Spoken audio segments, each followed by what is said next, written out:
fun. I always have to dance to it. Okay, welcome to Cutscenes and Cupcakes, the podcast where we talk about video games and we rate them in desserts.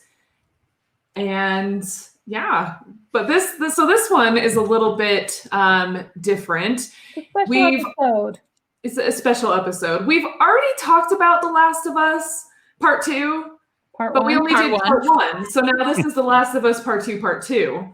And contemplated doing a Last of Us Part 2 because there's so much to talk about, man. There is. So there might be another episode. You guys just have to wait and see. Just for the hell of it. But yeah, so I'm Marlee. I'm Steph, and as you can see, we have some special guests with us. Yay! So this is Shawn and Emily. We're going to give them a minute to introduce themselves. Yeah, so I'm Emily. I'm the better half of Bedtime Gamers. Just kidding. And we are a podcast of just two parents trying to fit in as much gaming as possible after our little one is asleep. On our podcast, we talk about video games, board games, an occasional tabletop RPG. So we just love gaming. Yeah, and I'm Shawn, so I'm Emily's husband and have been doing this with her. And it has been fun, and we're super excited. This is the first time we've joined another podcast outside of our network. So, yay! Well, we found them on Instagram. Sorry, I interrupted Marlee. You're fine. Marlee message, and I'm like, sorry, I kind of take over things, and because I'm louder than you. No, you're fine. No, we're just happy that you guys are here and that you played the game, because of course we wanted people on our show that played the game so we could just really dive deep into this. Oh yeah, this incredible game. Yeah, we found these guys on Instagram and they are so fun. And especially since I have a kiddo, I can very much relate to after that kid goes to bed, then we pull out our video game. Yep. Pull out our board game. It's truly such a different experience. I feel like you don't see a lot of gamer parents. It's almost like the stigma of once you become an adult, you can't game anymore, right? And so that's what so all of that, and then just transitioning to, we used to play video games nonstop, or Last of Us Part 1, I played in a single day. Wow. And we can't do that anymore. No. We can't just sit there and play a game for 10 hours straight. No. So although Fall Guys keeps my 4-year-old entertained. We can a half hour, 45 minutes of Fall Guys, and she enjoys it. So I bet. Drinking hack for some of you gamers out there. We were able to sneak some Animal Crossing during the day. Nice. We would get it up on the screen, and I feel like Harper, she's 18 months, but she seemed to like the colors and Aria will do the faces, the expressions that they do, and she loves doing the scared, excited, where it's boom. And it's so damn cute. I need to get a video of it. Yes, you do. Oh my goodness. Oh, that's great. I know I don't have kids of my own, but I definitely someday when I do, I don't want to be one of those parents that stops gaming, because I love games, whether it's video games or board games or role playing, TTRPGs and stuff. No, I want to be able to keep that up. Right. Absolutely. Exactly. So and do that together. I feel like, if you would have grown up, and maybe you have, but grown up in a household where that was a thing, that just seems awesome to me. Yeah, right? For sure. Sure. We're really excited to teach Aria how to play games. Yeah. Yeah. So we have a couple of announcements. Steph, do you want to go over those? Yes. So we will probably keep on spamming it and talking a lot about it. This upcoming week, starting Monday the 7th through September 12th, we are doing Utah Remote Con. You guys, we are so excited about this. It's honestly, we put it together pretty quickly, but that doesn't mean it won't be fantastic. We have a big bunch of us nerdy, mostly Utah people, coming to talk about a whole bunch of different topics. The schedule is posted on our Instagram. We're talking everything from gaming. We're doing a lot of movie stuff. We're doing one about sharks, tabletop RPGs. Yes.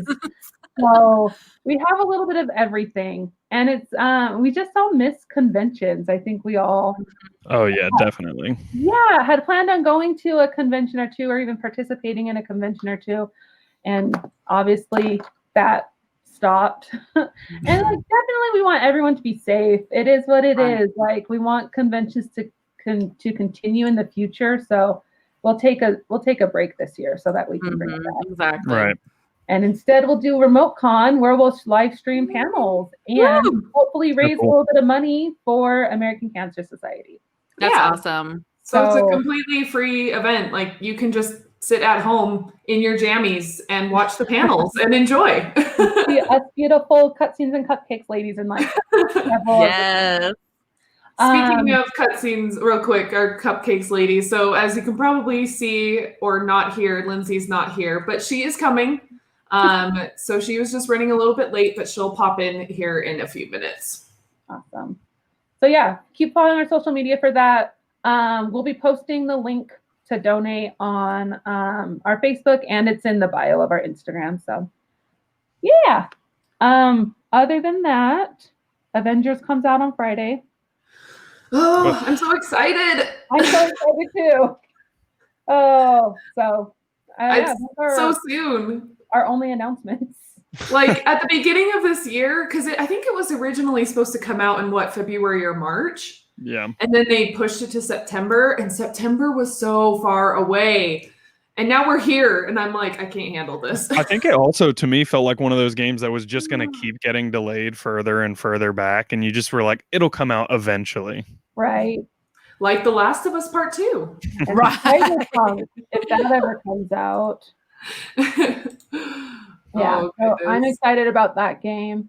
We will definitely be doing an episode on that game. Oh, yeah. So awesome. Do we want to wait for Lindsey, or do we want to hop on our Not a Sponsors? Let's do our Not a. Let's go ahead and start. Perfect. Do we want to do guests first, or do we want to lead by example? Oh, please. I'll go first. I'll go first because mine is actually pretty relevant to what we were just talking about. So my Not a Sponsor is the Avengers beta. Did you guys play that, first of all? Had not. No. No? Oh, okay. I'll tell you all about it. So because it was available first off for people who pre-ordered the game. And then they opened it up to just all people, and you could just download it. And you only had a 48-hour window to play it, which was kind of lame, but I understand why. Right.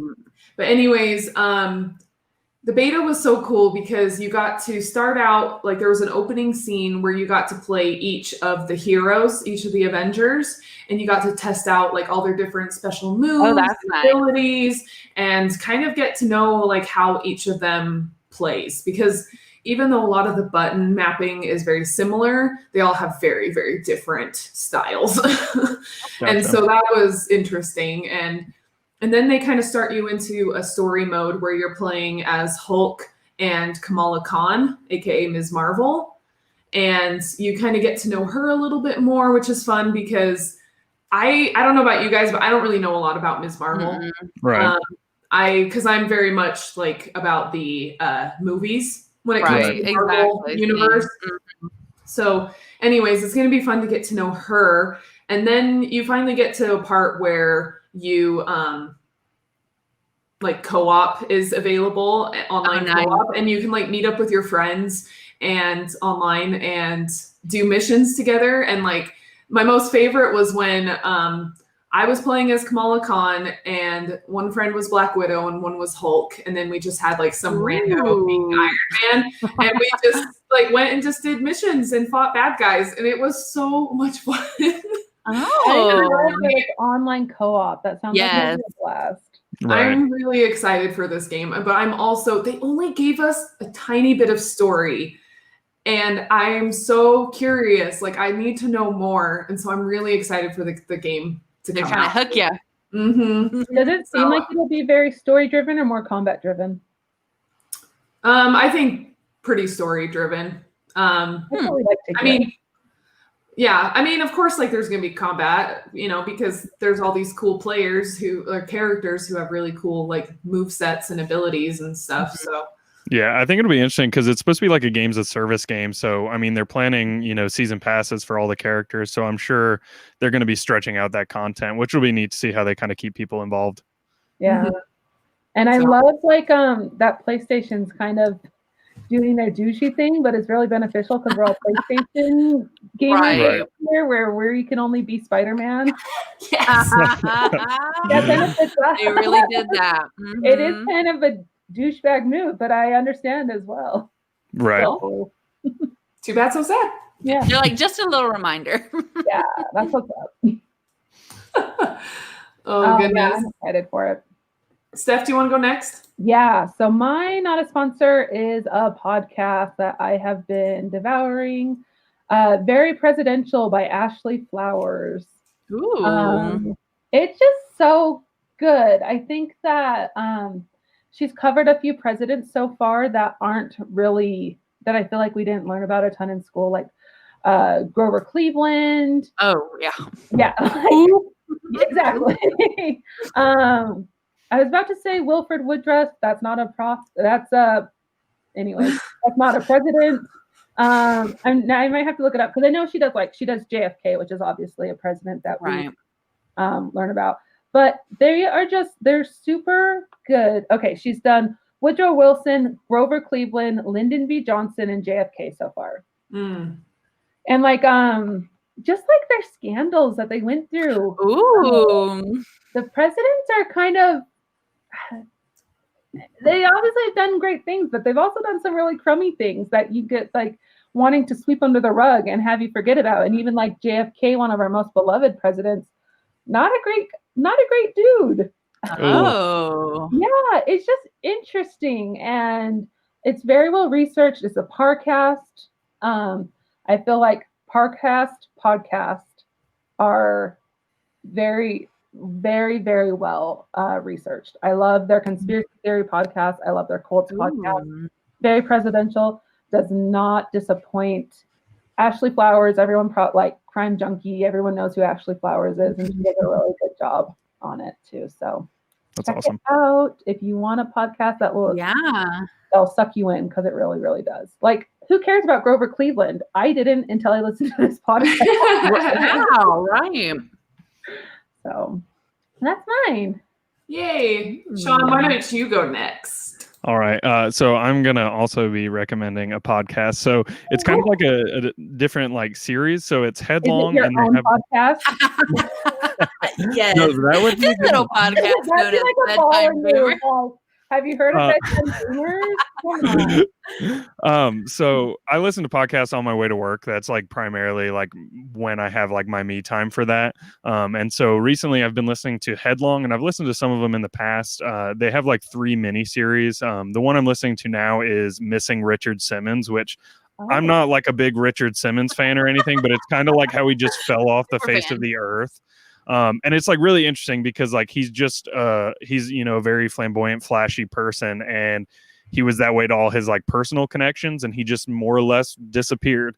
And the guy who does it does a really, really fantastic job. And he also did, the first one I listened to was Surviving Y2K, where he just like interviewed people across the world about like their stories about what they thought Y2K was going to be, what happened. And it was like people who like gave up everything in search of like their religious like holy grails versus like, people who were at like a bank robbery that night and stuff. It was just wild. Like, it's a really fun, like, I like real life podcast stuff like that. And so that's, it tuned me in really well. That sounds awesome. Yeah, that is cool. Richard Simmons. I think I've heard of that podcast, and I've heard that just good things about it. Yeah, it's very wild, like stuff that it's like, I can't believe like any of this has happened, and like weird, like almost like telenovela, like drama type things. You think. Nice. Okay. Yeah. And speaking of real life, so something else that Shawn and I have been doing quite a lot this week is we have been watching Love Island. Love Island UK. But the UK version. So, the US version just came out. We went to go watch it because our guilty pleasure is Bachelor, Bachelorette, Bachelor in Paradise, the whole Bachelor series. And so we watched, I don't know if it was like a terrible show, but the US came out with a Paradise Hotel, like, I don't know, last year at some point. So. And it was supposed to be like the US take on Love Island. And it was awful, and it got like canceled halfway through the series. halfway through it was a quick cancel. So anyways, US Love Island came out, and we were like, oh, we should check it out. We've heard good things about Love Island. We went to go watch it on Hulu, and I guess all the cable shows are starting to have their own streaming platforms, and so they don't want to put anything on Hulu anymore. And so we were like, all geared up for it, and we couldn't watch it. But Love Island UK was on. And we were like, sure. Shawn loves football, soccer, loves, the English culture. So we were like, sure, let's just try it out. And we have been hooked. I think we watched like 13 seasons in a week. Or 13 seasons. 13 episodes. Not that bad. Episodes, not bad. Seasons. Oh my God, no. Because the seasons are like 50 episodes long. It's insane. It's like Bachelor in Paradise meets Big Brother, in the sense of like they air it 6 days a week over in the UK, but it's like Bachelor in Paradise. It's like the biggest show over there, which is weird. That's awesome. So we've been really enjoying it. Also been learning a lot of British slang, so in practicing our British accents. Yes. I feel like all I can do is like walk around the house going, Annette. Your daughter, I don't know, she might be too young, but started watching Peppa Pig because Aria I love Peppa Pig. That girl is savage. Peppa Pig and like Jen and Holly are made by the same people. Yeah. Nice. So she'll start saying like she'll tell me to put things in the boot of my car, and I'm like, I'm not going to correct you. Say that. No. Things like that. That's like when we got Disney Plus, Shawn stumbled on what is it? Bluey. I love Bluey. I know. And their little Australian accents, little Australian slang. We start saying brekkie now. Yes, I love it. Did you guys watch Too Hot to Handle on Netflix? Oh yeah, we did. Absolutely. I binged it in like a day. A little bit like that too. Yes, I might have to find it. Hulu, you said? Yes. Yeah. Mm-hmm. Yeah. It's not as bad. Like they haven't. I don't know if it's okay that we say this. They haven't had sex on this show. Like no one has, and we're 13 episodes in, and like I feel like on typical American reality shows, they're like this wouldn't happen. But but yeah, it's kind of similar to, I can't remember. I'm getting them all mixed up now. Did Too Hot to Handle? You had to like couple up, or is it that they're all just hanging out? It's one where they're all on the island and they can't have sex together. Right. Yeah. Or kiss or like anything. Right, like and they that. get the like deductions from like their prize pool based on that. Yeah. That was amazing. Oh my gosh. Such trash, but so great. Yeah, that's exactly how we feel. Awesome. I love it. Well, should we dive into Last of Us Part 2? Yeah. So when we ended our Last of Us Part 2, Part 1, we stopped at Ellie's day 3 in Seattle. Okay. Right. So when you turn over to Abby. Yeah. Oh so gosh, that moment. like Abby's day 1 in Seattle. Yeah, it was interesting because we made sure to listen to that today before we came on. And just hearing like the part where I forget who said it, but somebody brought up how it like really knocked the momentum out of the sales for them.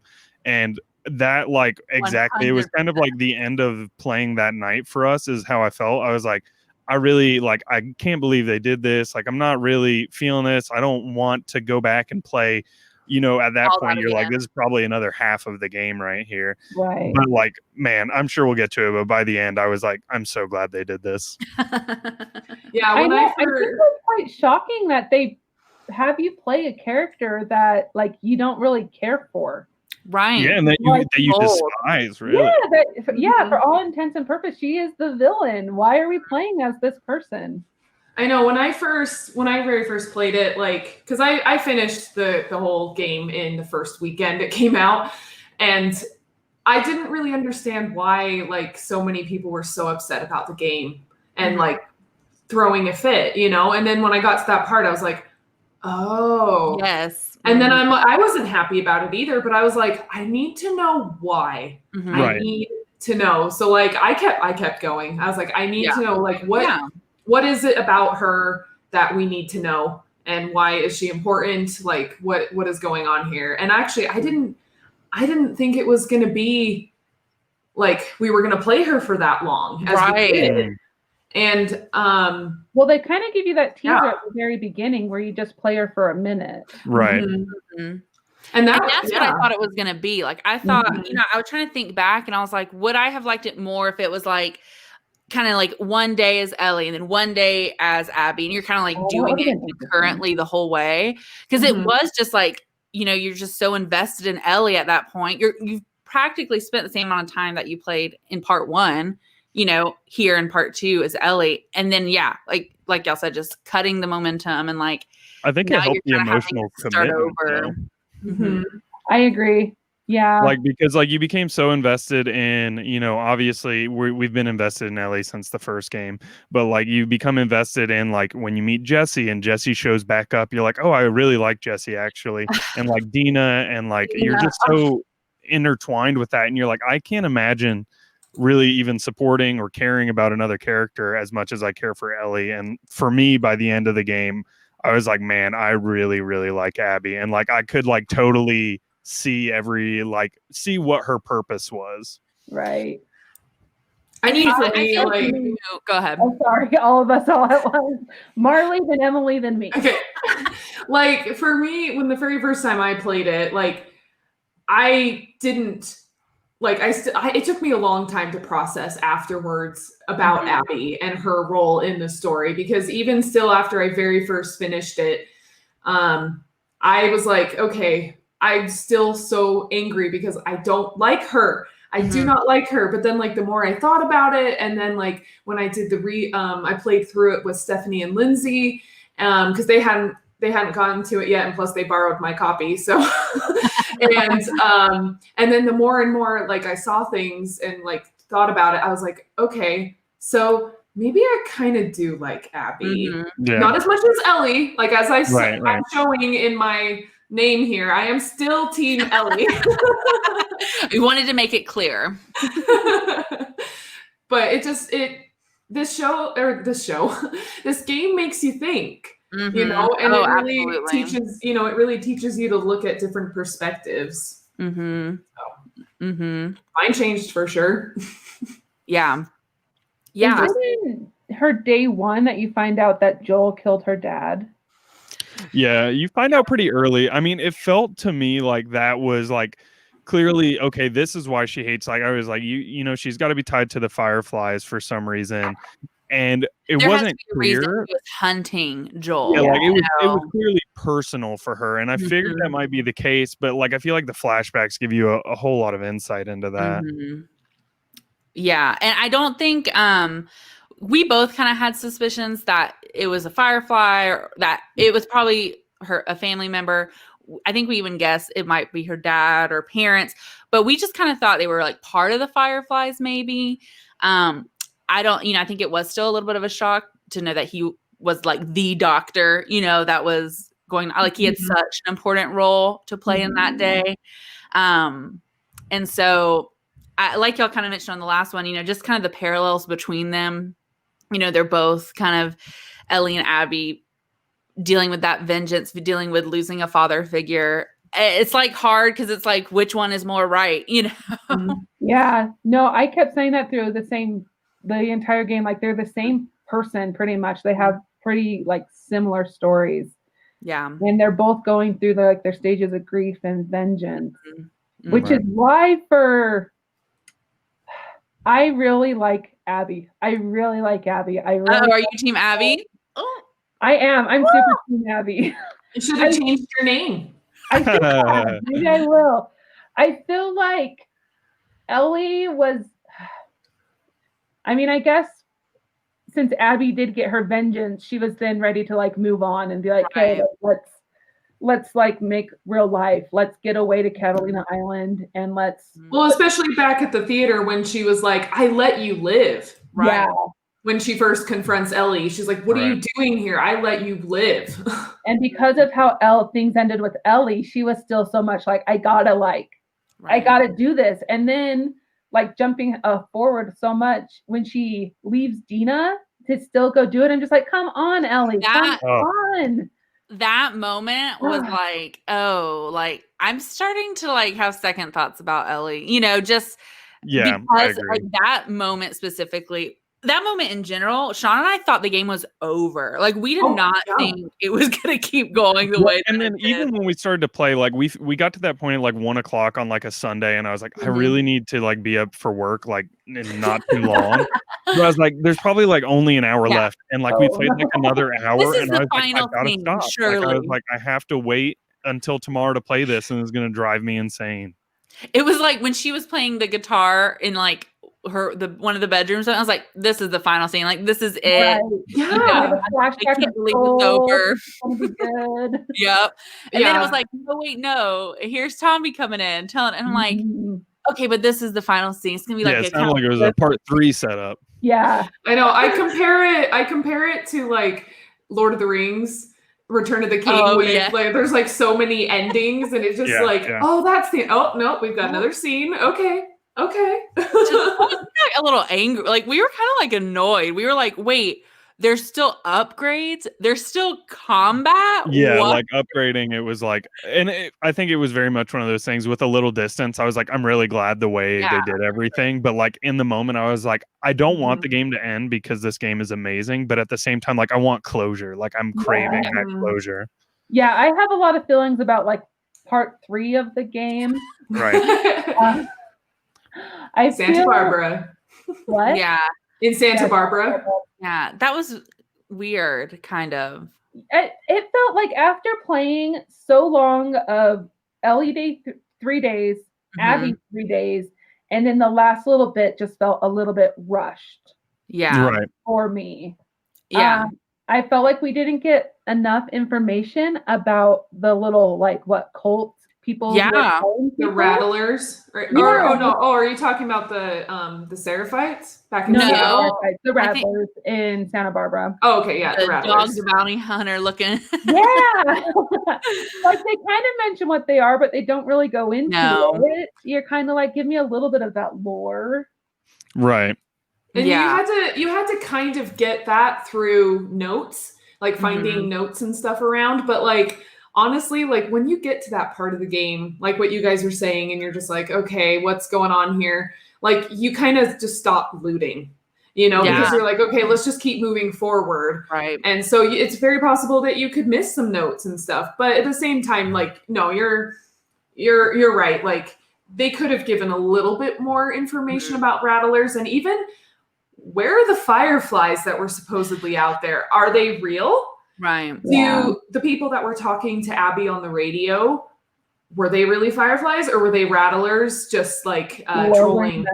Right. I mean, I got the impression that there were still fireflies, and I've seen like people's like different theories about, you know, how like the loading, or not the loading screen, but the home screen of like the actual game changes post game. Like some people like think that's you know, Lev and Abby getting to, I forget the name of the island. But where the fireflies were headed. And it's like, you know, of course that's all like non-confirmed stuff. Neil Druckmann or any of them won't go near it, but it was very like interesting. Like, okay, yeah, I could kind of see that. But for me, it just like, I felt like they could have found a way to tie up Abby and Ellie back at the theater. And then you could have that kind of little epilogue and still get some of those flashbacks that were like really instrumental to the final bit of the Ellie and Joel story. But it just felt, like you said, like kind of rushed, like because you know that you're near the end at that point, and so very much you're avoiding kind of looting to a degree compared to how you were for most of the game. But I do have to say, it was really, when you switch back over to Ellie at the end, like I actually really did like that, because you kind of missed her, right? And my favorite weapon in the whole entire game comes from that scene. when she finds the silenced submachine gun. Oh yeah. It's like, oh, that's so glorious. I need to know, like, because I'm gonna replay it again, like on a little bit harder mode, and like do New Game Plus. Do you get to start with the weapons that you got before? Awesome. Or do you only just start with upgrades? Because like that's the thing I need to like figure out. Because if you start, probably going to be upgrades. Because if you start with the silent submachine gun, all those zombies will be dead like that. Yeah, right. Isn't there a mod where you have unlimited ammo and unlimited crafting supplies? Oh, I feel like that would just maybe be like an easier difficulty. That would make sense on that too. Yeah. Like, yeah, you're kind of loading up. Well, I mean, I played it on very light for my first playthrough because I wanted to enjoy the story. Excuse me, and like just really just kind of focus on that more and not be too burdened by dying all the time because I'm not always the best at combat in games. But especially because Last of Us, even the first one I said this too, but like the gameplay is a little bit difficult. These games are not for beginners. No, yeah. I mean, like, I think and the stress level that you get during this just kind of heightens that whole experience. Oh yeah, for sure. We played it on normal, and Emily and I normally don't play games like together that often unless it's like a Telltale or like small story-based game. Normally, like Last of Us Part 1, we played individually and then just kind of talked about it and everything. This, because it's just harder to find that much time for both of us right now. We played it together, and like for some of the combat stuff, like it was like a trade-off of like who was going to do it. Like Emily was not a fan of like, I don't remember the names of the infected that are like essentially bloaters that take a lot to Shamblers. Yeah. So like the Shamblers, it was like, okay, I'll do most of that. But like, I absolutely hate the Stalkers. Sweet goodness gracious. He was terrifying. I was like, I'm not a big horror person. Like, I like horror, but I have to like space it out whenever I do things like that. And so like that, and then, you know, obviously the Seraphites too, who, you know, communicate through the whistling is so different. And like, so that whole, like, you're being hunted was so much different than like, okay, I'm just taking on this big tank thing. Like that is that's like easy for me. But the scary parts, I was like, oh gosh. Yeah, you have to like go through the walls, and you just know something's gonna come out. And y'all talked about it last time. The workbench that you find with the jump scare. Oh my gosh, I about lost it. Had a heart attack. And I don't think we've talked about like the Rat King conglomerate. Oh my god! I keep on nightmare. That is just the worst thing ever. Oh my god! I died so many times, you guys, because. Well, partly because I didn't know you had to fight it. I thought you could just run away, and I kept looking for a way out. And I was you're like, surely there's no way that I'm gonna fight this thing. Well, he like breaks himself off of the the little one breaks himself off of the. We call it the Rat King. I think that is what they. I think that yeah. Okay, yeah. Like you want to kill that guy, but you can't kill that guy. That's not how they wanted you to play the game. Right. So they're just like, no, sucker, you gotta kill the big guy first. It did the very video game thing of having like 3 distinct parts of this boss battle. And it was like, so I would like beat the first part and then I kept dying on the second and like, all right, Emily, you take over. She beat that, get to the third. Okay, now you take over, like type thing. I was like, too much. I was like texting friends on the side who had already past that part, and I'm like, how do I kill this thing? And like they give me like a couple pointers, and I'm like, oh, okay. And then I was able to like get it within a few more tries. But initially, I was like, I'm so like I don't even know. And because you would think that you go after the little one first, and you're like, okay, let's take care of this one because he's annoying, but he won't die. And so then again, I had a friend tell me like, no, you just focus on the big one. Well, you and then you're like, okay. Diving deeper into the hospital, something big is going to happen. Yeah. Oh, I know. I was like swearing the whole. Well, I was swearing the whole time, but I was also I was like swearing the whole time that there was going to be water zombies because there's such a water element. Always so a fear. Anytime I was in water, I'm like, do not. I cannot have water zombies right now. I cannot handle it. And like as you're getting lower and lower, you're like going through that part where like it's all just lit by like red lights, like emergency lights, and like there's like the Oh. infected fighting like the people who also want to kill you, and like I was like backing up into the back of the train car and was just like, I'm just gonna sit here, throw something, make some noise, let them all kill each other and wait for the end. Oh yeah. God. Ooh. And they would come off the walls too. Oh gosh. Oh yeah. Oh, like in the hotel, like Yeah. they would just like all of a sudden, like that whole part was pretty like scary. This game was much scarier, I feel like, than the first one. Like the first one definitely, I mean, just the oh my gosh, why am I blanking on the name? What's the zombies called? Clickers. Clickers, yes. I You know, I feel like those were gruesome. So. What? Sorry, I always want to call them splicers from like BioShock, and like that's not right. That's not what they're called.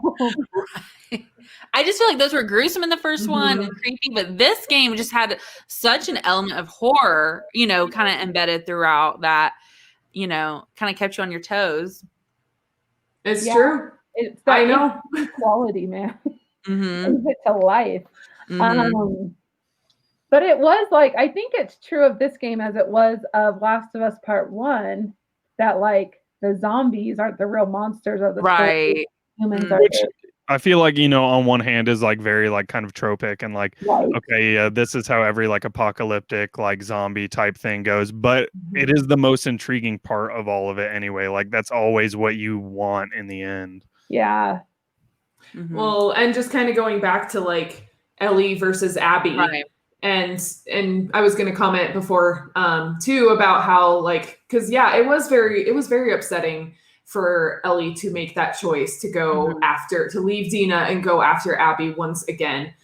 And like, it just shows how revenge can just really drive you and just really just like, it can ruin your life. It can ruin your relationships with your family and friends. And was it really worth it all in the end? No, because like, for goodness sakes, she lost. Yeah. Well, obviously she lost the love of her life, Dina, and she physically lost her fingers, like a couple of her fingers. And now she can't play guitar, which was also like one thing that connected her to Joel. And like, it was just like, it was very, very heartbreaking. Well, especially that last scene when she's like trying to play the guitar. Yeah, it hit pretty hard. You see that too with Tommy and how him in the aftermath of everything. And I was super anti-Tommy because I'm like, look, he kind of became a douchebag. But my husband and I had a talk, and he like, he was like, this guy is crippled now. He can't go after his brother. Ellie is full, like able-bodied, and she won't go after. Like, he's lost everything. He's seen the world go to shit. He's seen the world crumble. He's seen what it could be. His relationship was jeopardized too. Yeah. His wife, Maria. He can't stand up for what he believes in. Like, it's a Tommy's kind of a heartbreaker. Yeah, I really liked how they kind of went back into some of like him and Joel pre-Ellie, like kind of early on, like when you're finding out like, oh, I learned this tactic from Tommy. Tommy was definitely here. This is how they tortured people. And it kind of made you be like, oh, maybe I kind of still, you know, there's some red flags about like their past, and like everybody, you know, you love Joel because Joel's just an amazing character, and you're like, I just want him to be happy. He's been through so much. But like you realize he's been through more than even we as like players have realized. Right. That's like another trope they do in a lot of zombie things, but like the kids born into like zombie stuff, that's all they've ever known. Where these older folks, they knew what it was like before. They've seen how humanity has like kept decreasing and decreasing. Right. And They literally watch the world change and fall. We've kind of been skipping around a lot, but I definitely want to touch on Lev and Yara. Yeah. Oh yeah. So that was like, I guess, some of the biggest controversy. Like, I guess we'll just touch on this real quick. Was that the game leaked, and then Lev being a trans character, a lot of people were upset about, not to mention both the main characters being female, one of them being a lesbian. But I really like Lev. Yeah, Lev is great character. And I felt like the whole like trans stuff wasn't like preachy. Like it was a story. It was like a very good story mover. Like it was a good plot point more than anything. Like it didn't feel like, I feel like people made it out to be, and I think it's just hateful people that were really not happy with that, but it made it out to be like, oh, they're just throwing this in there, they're forcing it down your throat. And it's like, no, this is just the story of a person in this world who happens to be trans, and like, yeah, this is what trans people have to deal with, like to a small degree. Like this is only one like small glimpse we get of that, and I didn't feel like it was like forced in any capacity. It felt very it felt really gentle, honestly. And like I really relate to the idea of like they were putting such gender roles on the Seraphites. Like Lev was supposed to become a wife and a helper, and he's like, that's not me. I can't do that. As a person, I wouldn't want to have that type of life either. Not right. So I felt like it was a very good plot point. I thought Lev was a very likable character. Yara was wonderful too. I was so heartbroken when she died. One thing I really liked about like Lev and stuff is like that even though he like felt like so strongly opposed to how they were handling gender roles and things like that, he was not opposed to the Seraphites culture in general. Like, I think that shows you like that it's more than just like a black and white issue. Like he's like, Abby, I really think some of this would actually help you as a person, like get over what you're dealing with. And like, so it just seemed very multifaceted, and it almost felt like I wanted more of that. And you get a lot of the Seraphite telling through finding notes and through finding like paintings and those little conversations with Lev and Yara as you go along. And I thought they were going to get into it more, and I'm kind of glad they didn't, because I feel like it left a lot more to be like, I'm really curious about this, but not like I feel like I was left out. Yeah, I agree with that. Well, and I liked it too that, again, like initially we just switched over to Abby in the game, and I think a lot of us aren't super happy about that necessarily. And like for me, when I was questioning like why is this important for us, but even like seeing her interact with these young people and kind of taking them under her wing, you're all of a sudden like, okay, wait, Abby has compassion. It was very no. Okay. Well, maybe I think a little differently about her now, even though like she's not this monster, wanting to kill everyone. Well, again, that's like Abby becoming more redeemable while Ellie's becoming less redeemable. Yes, exactly. And it's kind of like heartbreaking. Yeah. Because Abby's kind of rejecting her past because she's like, it's violent. It's not good. It hasn't been great life for me. I'm going to take these kids who have been kicked out of their family and bring them with me to my new life. Well, and Abby also wanted to get away from the wolves, the WLF. She was ready to move on from them too, and to leave and find, kind of make a new life. And she was trying to get her friends to come too, and that seemed to that was going to work out until Ellie came along. Oh yeah, and that scene, I know that was kind of from part one of this two-part episode, but like the scene with her like killing Mel and you could see the impact that had on her like as a character, and it was just like, oh gosh, this is and then seeing it again from Abby. Oh, that was rough. Like when she was attacking Dina, and then she's like, no wait, she's pregnant, and you're just like, like we've heard this before. Like, oh, it's just so like it just comes right around. It just round and round and round, and it's just this really vicious cycle. Exactly. What was Abby's like boyfriend's name? Owen. He wasn't great. Yeah, no. He's with Mel, but anything with Abby. It was interesting because like I felt like they at least gave him the the point of view that he was like, I'm not really a part of this wolf versus Seraphite thing. Like I don't like being this hateful, angry person. Like this is not the lifestyle for me. Like it's not what I signed up for as a Firefly type thing. But he was not like a character that you felt like particularly compassionate towards, I felt like. Yeah. I mean, I feel like they kind of made this little gray area. I mean, he did cheat on Mel. Like, okay, that's like not gray, right? But, it just showed so much lead up between him and Abby. Yeah, pregnant girlfriend. Okay, so that was bad. But, so much lead up of like you could tell he really wanted Abby to join him where he was in his journey, and like he kept trying to be patient and like wait for her, and she just never reciprocated that, until he was with Mel, basically. Lots of parallels, honestly, between him and Dina. That's totally what I was gonna say.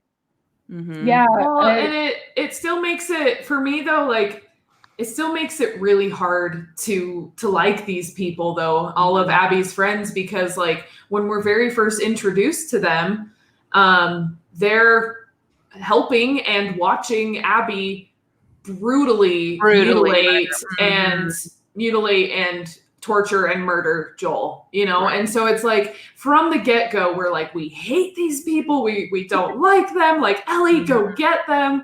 But then freaking storytelling has to change everything around for us and realize like, okay, wait, maybe these people aren't as bad. And I mean, but at the same time, like we still like Ellie's, I don't want to always rag on Ellie because, of course she had it like really hard too, but there's no excuse, there really is no excuse, but you can see both sides.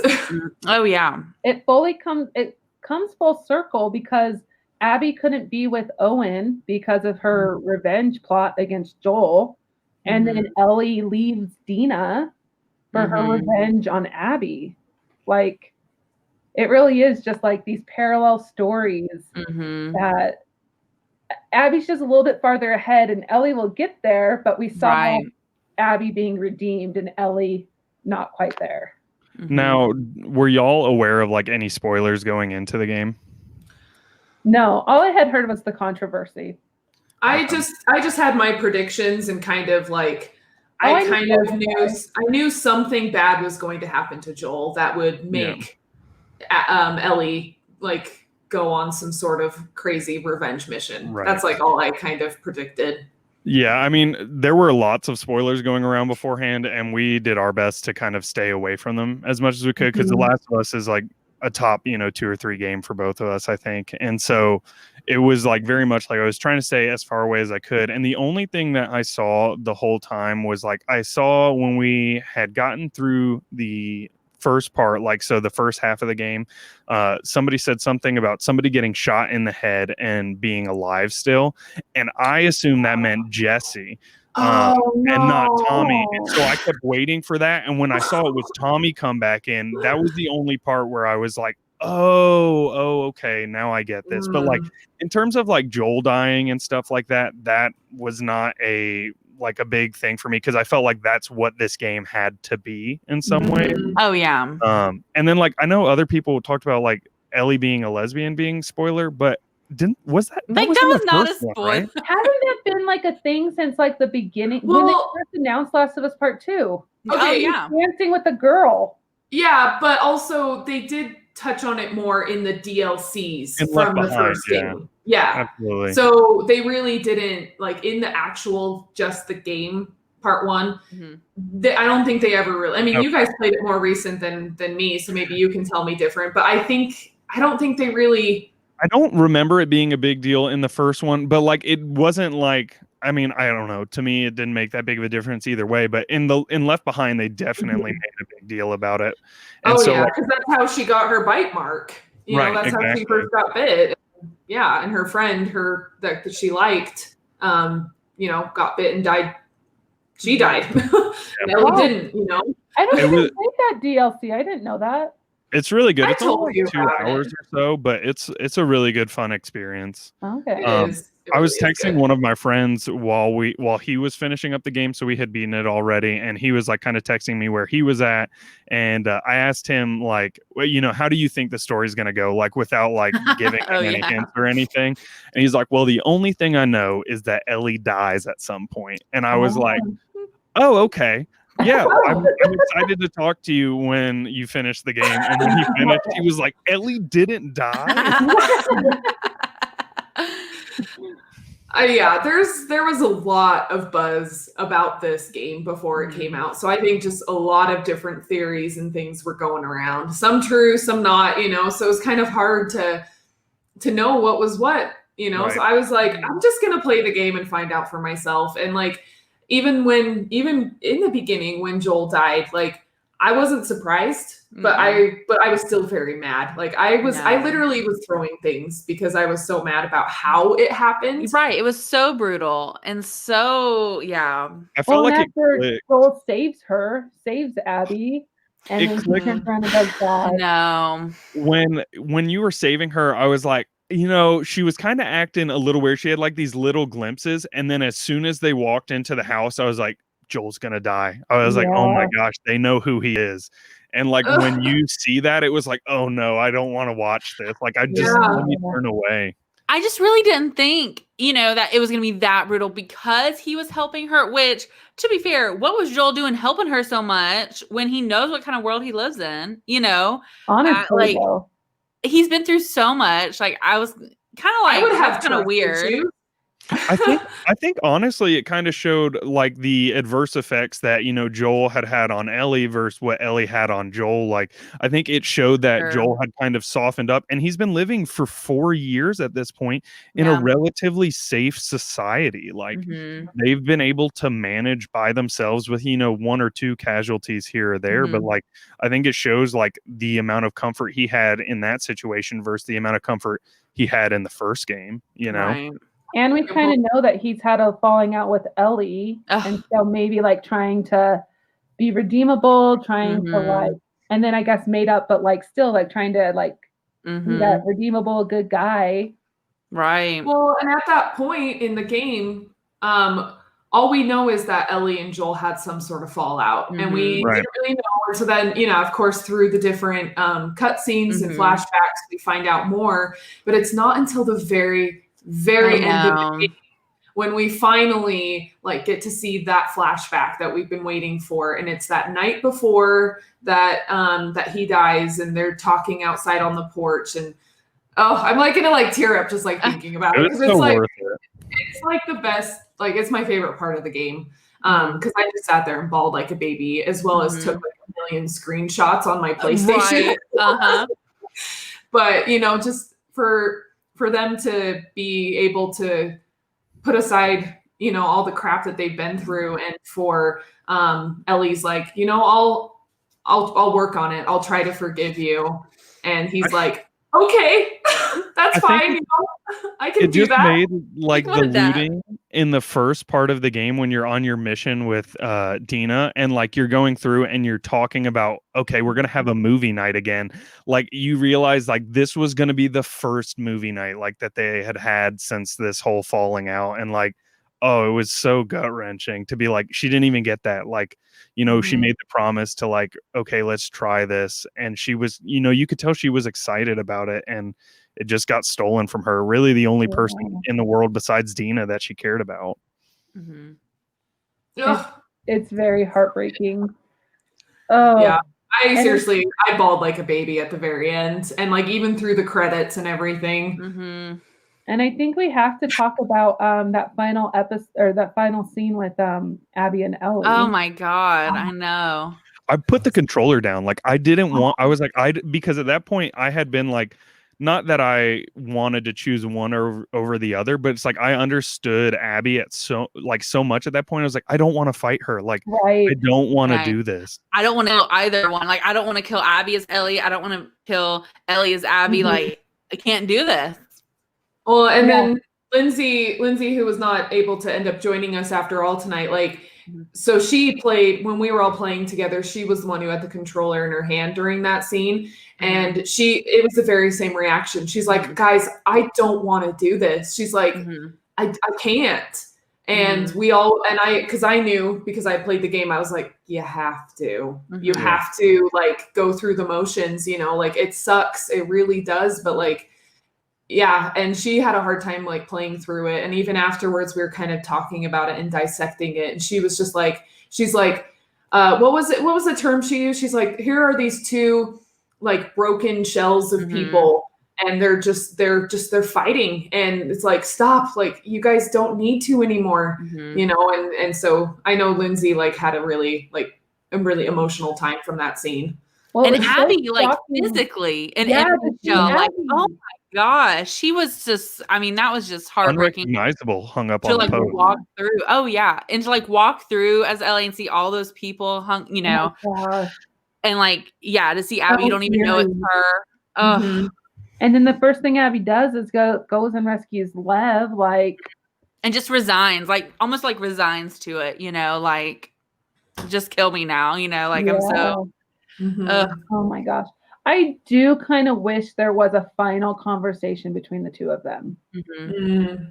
Like, I just wish there was a little bit more conclusion with those two. Yeah. But it makes That me would be wonder nice. if there will be a Last of Us Part 3 and if those two will be the focus again or something will happen. I think Ellie's done, honestly. I just feel like, you know, would another conversation have been nice? Absolutely. But I just feel like for the fact that Ellie didn't kill Abby in that moment just showed so much incredible growth from, I mean, even from she just left Dina, you know, and like she just still thought that was so important to her. And I just feel like that like took all of her energy. You know what I mean? Like that took everything she had left was to not kill Abby. Well, and Yeah. she's sitting there with her fingers like gone, and she's just sitting in the water, and she's just like, you know, because in that moment you can tell that like she realized, she's like, what have I done? How did I let it get this far? Like everything is like everything's ruined, and like I'm so upset with my choices. You know, you can just totally tell in that moment. Even there's no dialogue, there's nothing, you know, but you can just tell. I think like Neil Druckmann, like I was listening to another podcast that he was on, and like he kind of like suggested that there's like potential there, like they far from confirmed like that there's ever going to be a part 3, but like I think, you know, just kind of said like there's more stories to be told, and like to a degree, like I don't know that I want another story, but I felt that way after part 1, like being like I don't think they could top this, and in my opinion they did. But I think the other benefit you get from playing as Abby in this is that like there is other characters that you could care about in this universe and in this world, like which like leaving part 1, it's like I don't care about anybody but Ellie, and like And now Joel. it's like Joel. and Joel obviously at that point. But it's just kind of like, well, he's, you know, there's still characters now that I feel like I could care about, and I couldn't have imagined that they would have made me feel that way before the game. I think in a perfect world, I would love to see like a DLC, kind of like what was it, Left Behind? Left Behind was the DLC, like a DLC of Ellie again. Because I would love to see her. I think it was kind of implied she might return to Jackson, maybe try to make amends, you know. So I would love to see just what she does after she leaves that house. But as a full game, like I would honestly be interested in like a Yev and Abby story, you know, or I feel like it gets tricky when it's like a completely different character, not, you know, I don't know about that, but I would be interested more like what happens when Abby and Yev get to that destination, you know, like what happens. So yeah, I mean, we saw the hate that Abby already got for this game. I know. So if they did a full Abby Lev game, I think there would be so much hate for it. Yeah, that's true. I wouldn't like, even what if they just did like a DLC of that? Yeah. Or maybe we got to see a little bit more about the Seraphites versus the wolves or something. Maybe dive deeper into that. I don't know, but I would not mind a DLC. Anything that they make extra, that's right. I'm like, just I think give that'd it be to awesome me, please. DLC because I feel like they didn't do very much with Isaac. Yeah, I thought there was was going to have a lot more. Right about, but you didn't ever get too much with him. That's true.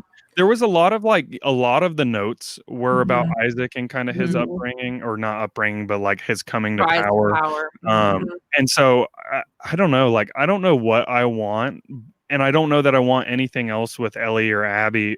I mean, I hope that they could find something that would make me want to play through it again, but it's just like The Last of Us as a whole, like the storytelling, like just the sheer like power they have found in their ability to tell these stories, plus like the gameplay is so much better than in the first one, and the first one was good, but like this game feels really good to play. Like I was so excited, like I was like, man, this game feels awesome, and now it's done, and it's like, and it's beautiful. It's gorgeous. Yeah, it was so. There's been so many comparisons on like Instagram of the trailer and then the gameplay just being so much better. Yeah. PlayStation's really good about that because I've seen like stuff even from like, you know, earlier in the summer to now on like Ratchet and Clank, and like the graphics have improved dramatically from like their early summer to like the Gamescom presentation. And they're so good about like kind of taking that step up as they go. Yeah, this was the first game that I really started taking screenshots of, like in-game screenshots. Before I was like, man, I don't care. But this one, I was like, no, I have to, and I have to like pose, you know, Ellie in a certain way. It was just so beautiful. Oh yeah, I took so many screenshots. One, it's kind of fun for us because since part of it was in Utah, we could relate to some of it too. Oh yeah. Even from the first game, even though like some of the buildings were the same for the most part, like that wasn't solid.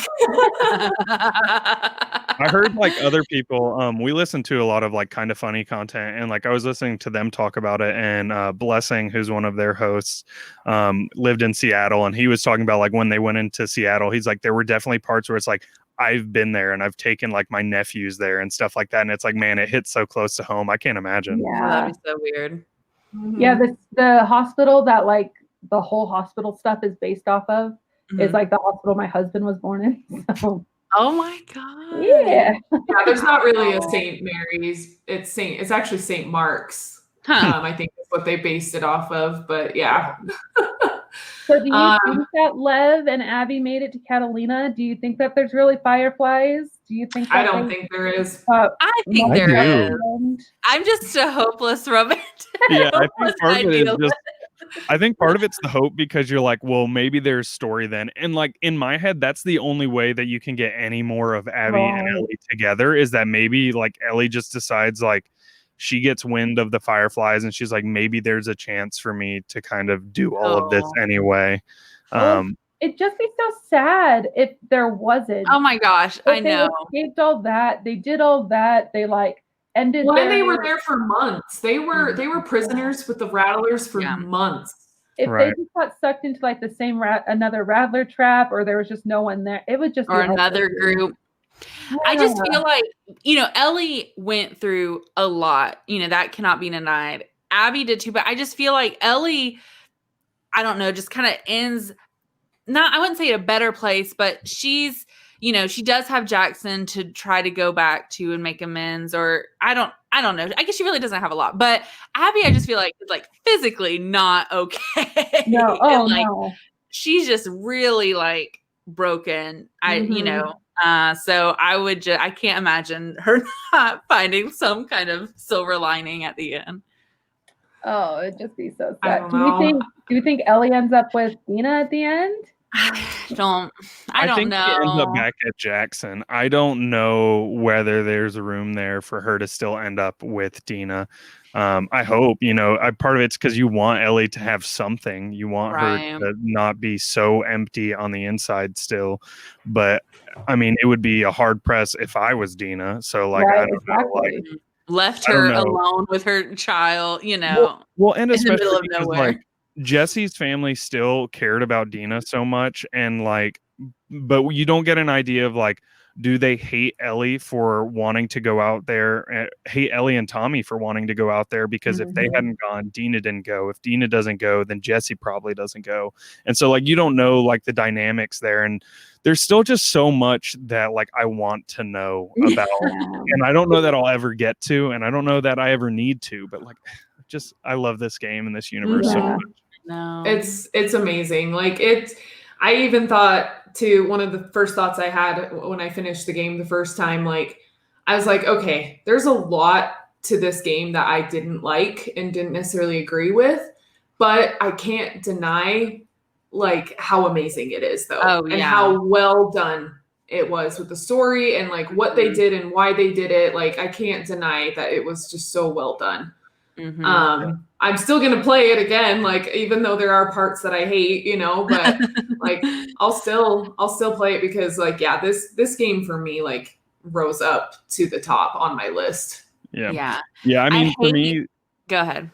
For me, the amount of time like since I've played it, like I feel like as the further I get from the initial playthrough, like the more and more I'm like, this is my favorite game of all time. Like, because like the more I just like let it ruminate, like I love when I don't like things that I want to happen don't, and like the creative directors go in a completely different direction. Because like as much as I want it to be the story that like, oh, ends all peachy keen or ends like how I want it to be, like I like when it doesn't get to be that, and I like that like uncomfortableness that you get throughout this game. And it's just like, man, it just makes you think in a way that like a lot of other games for me haven't.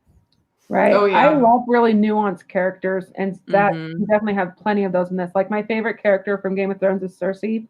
Yes. So like really, like you don't have a good side or a bad side, and obviously like that's one of the big points of this game is everyone has their own story. And I think that's such a good storytelling tool. Yeah. And like I know y'all mentioned in the previous episode, like the way they told women's stories in this game and all kinds of women's stories. And you know, I realize that's part of the hate that they got, unfortunately, which just makes me so mad that this game did get user review bombed, and like there was just so much critique because it was such a magnificent game. It's like just sad that, you know, the transphobic, homophobic, you know, community just couldn't take it. Yeah, I think it would have got review bombed anyway, but especially in like the political climate that we have this year, I think, you know, everybody's just like, the leftists are out to get you. This is propaganda material. And it's like, especially, I think, you know, for us we live in, you know, the Bible Belt. So you hear lots of horrible things, unfortunately, all the time. And so it's just like, it's not surprising, sadly. Right. Well, and the thing is, though, like, that's not what this game is even about. No. Like, sure, that those are parts of their stories and parts of their characters and who they are, but that's not what this game is about. Right. Like, I've never like, this is not propaganda. Like, come on, people. Well, and that's the best thing is that it's not what this story is about. That's like the best way to represent. That's a part of them. And like, that is like, that doesn't have to be their whole story. You know, obviously I'm coming still from a perspective of, you know, like straight white male. So it's like, I can't speak for, you know, other groups and whatnot. But like, for me, like, I felt like it was so flawlessly done. Like they're just people. Like everyone is just people. And so like to see it just be so seamless, like felt natural and felt like the world that we should live in, you know? I mean, not really with all the zombies and maybe not that part. Let's hope the Rat King acceptance. Yeah, if there's a Rat King, I'm not making it. I'm just let's hope he stayed in the basement hospital. Like, I always say I will not live through a zombie apocalypse. I am too fat and too slow, and I do not want to. It's like I could maybe make it like Walking Dead zombies, but like they've got different types. Like you got clickers and stuff. Oh yeah, no. Zombies that run, that's a no. I'm also like only melee, so like if that clicker too close, if I don't have anything, I do not do well with like melee only. Right. Or like these crazy people, you know, like I don't know how I would get around.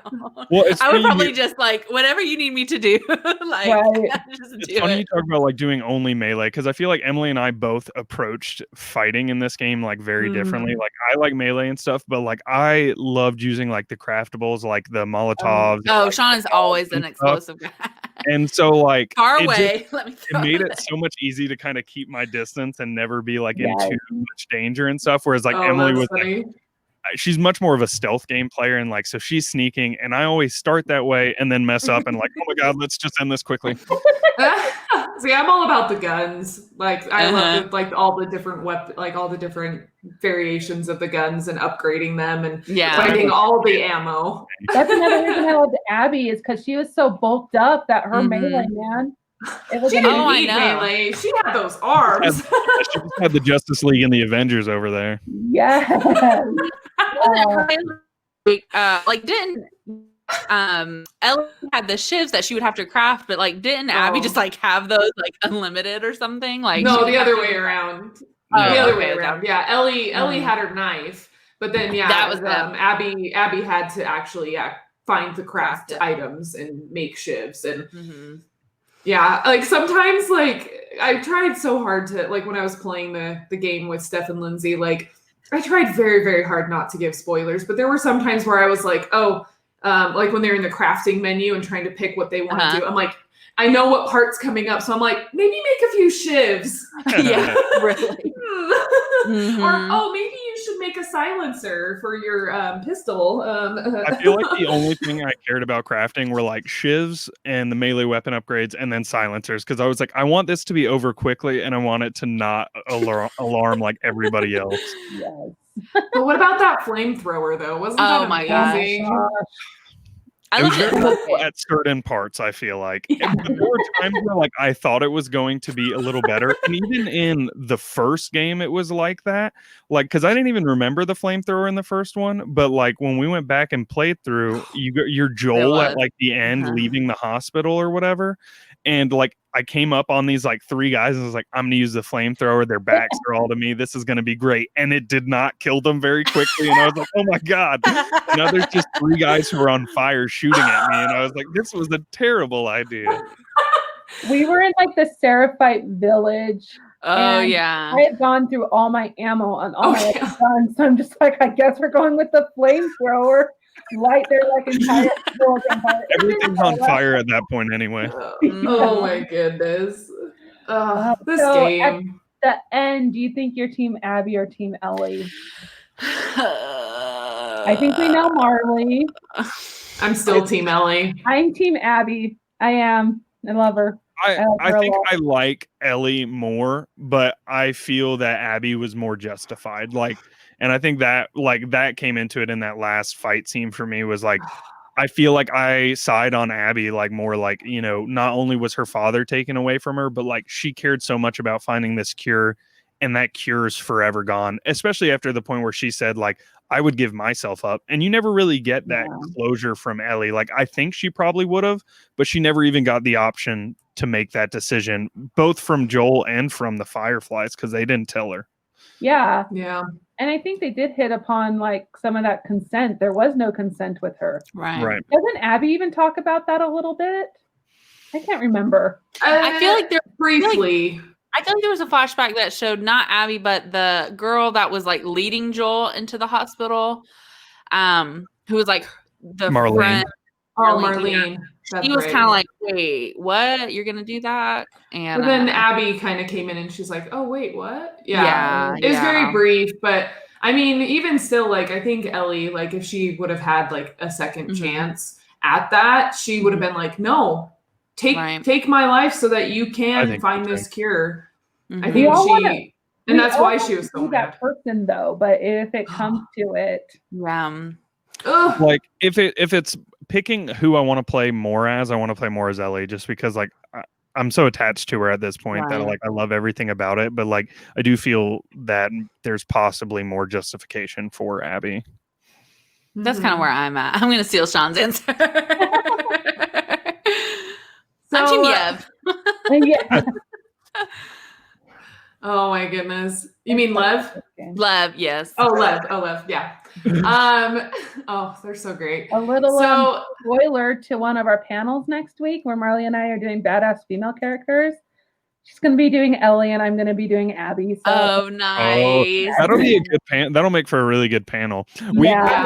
Recently we did on one of our episodes, we were talking about video game parents and kind of rating them out of 10, and we were talking about Joel on there, and it was like, you know, he does a lot of crappy stuff, but it's still like I want Joel to be the godfather of my kid because he's not letting nothing happen to her. So he'll kill a whole hospital of people before anything I love happens like to her. just kind of justifying the character, so I'll definitely have to tune in and give that a listen to kind of hear you'll pull for one side or another. Who'd you rate as good video game parents? I mean, we'll have to listen, but I think Joel was Joel's one of the up top there. ones. Bowser was not. Bowser was low. Just sending his kids out to battle. I think my lowest was Ash Ketchum's mom from Pokemon. We had a big difference here. Get something from a grandpa down the street and be like, all right, see you in a couple months, sweetie. Like, go fight these monsters that could kill you. And then like group up with a older dude and an older woman and just travel together. I was like, no, she rests him up. She heals him up every now and then. She's fine. She's a good mom. Oh my goodness. So I don't remember like who all we rated, but there were like somewhere I was like, ooh, that's That's not a good one. She's really terrible. Oh my gosh, that sounds great. I'll have to take a listen. Yeah.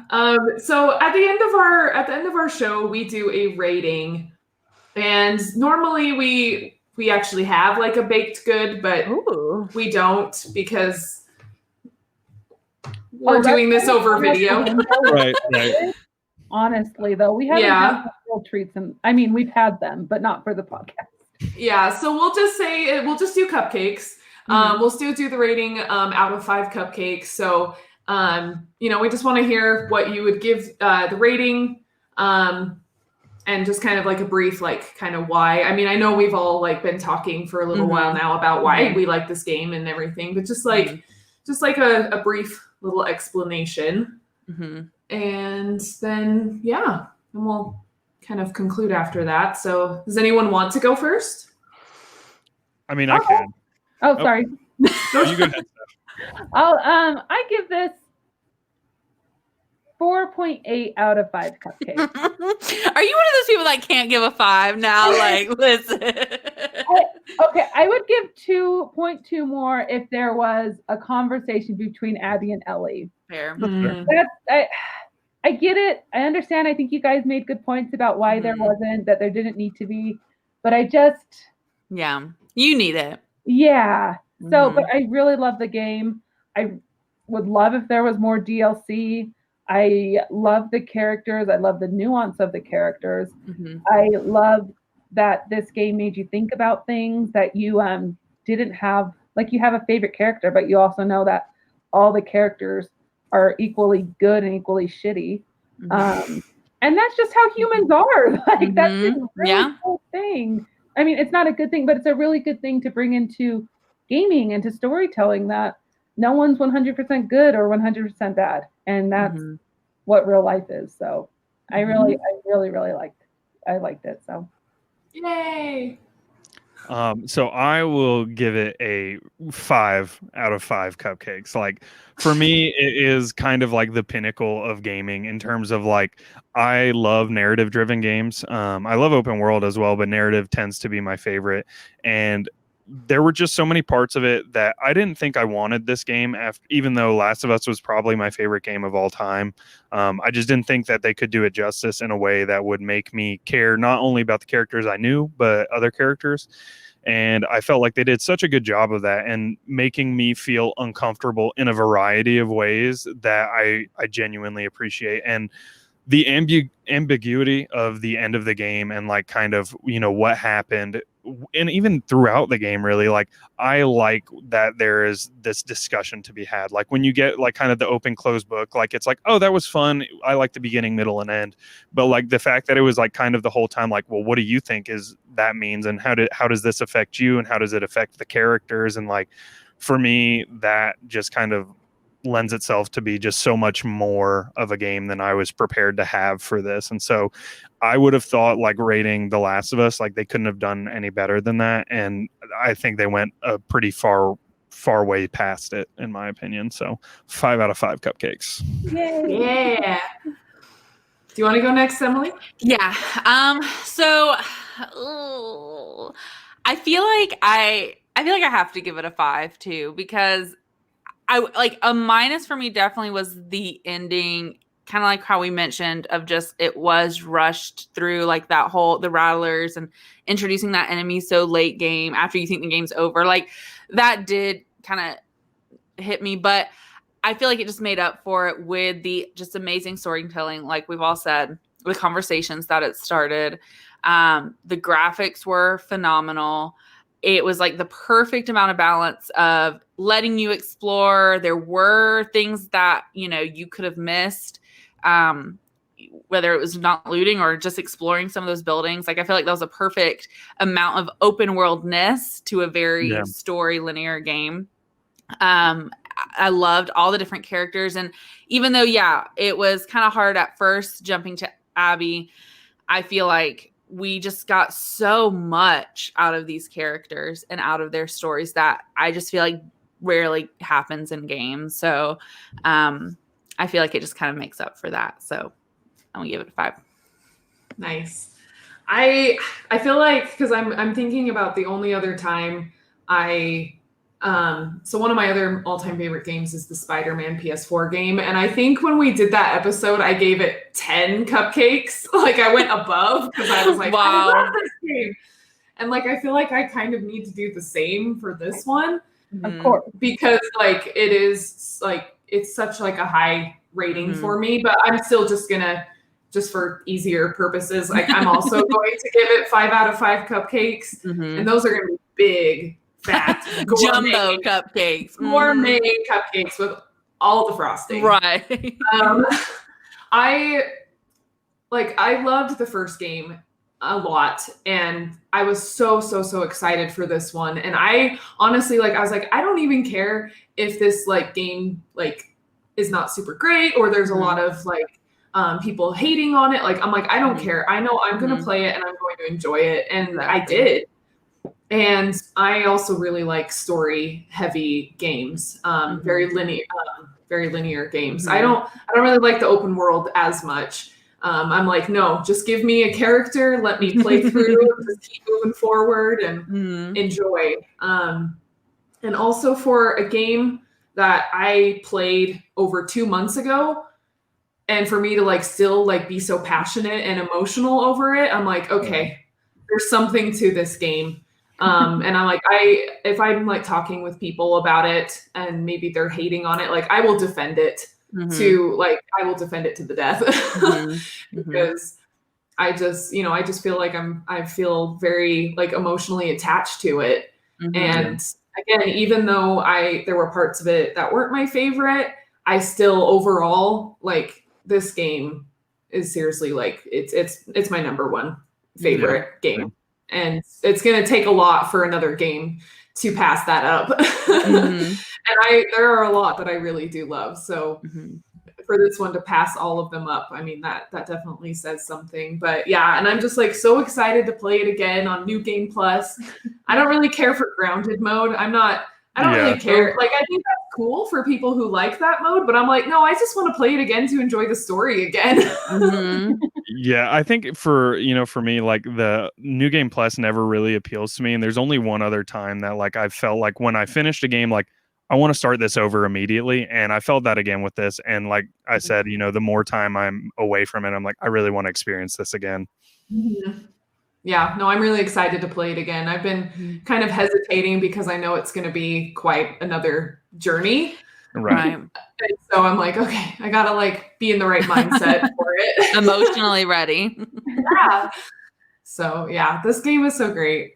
Oh, I could talk about it more. I know. I seriously like. We could really like pick it apart scene by scene. It's true. I think I can't remember which part I said, but I was like, we were talking about this episode and prepping for it. I'm like to Stephanie, I was like, I'm pretty sure I could talk for 5 hours just about this one little thing. Like just this one tiny scene. Oh man. Okay, well, we probably should end this episode. Yes. Yes. So at the very, very end of our episodes, we just do a little sign off and we want you guys to help us with it. So I'll start by saying, why don't you grab a friend? And Steph will say, get some eat some cupcakes. And then we want you guys together to say and play some video games. Okay. Yeah, I think I can't mess this up. Okay. And even if you do it, it's fine because we always mess it up ourselves. Okay. So why don't you grab a friend? Eat some cupcakes. And play some video games. Yes. Thank you guys. Before we sign off though, give us your Insta, give us your plug yourselves because you guys are fantastic.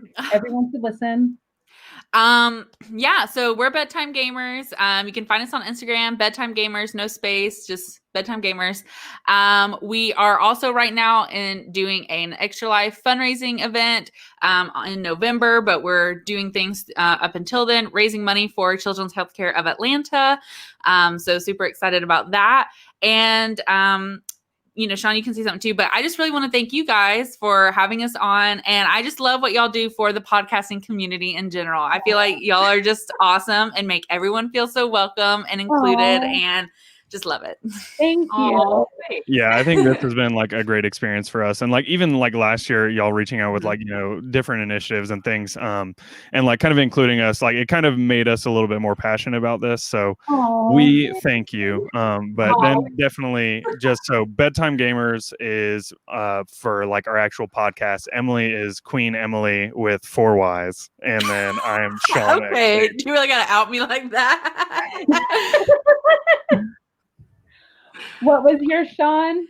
Shawn XH. Perfect. I will follow you too because I don't think I have you guys your personals. So I like to keep on everybody.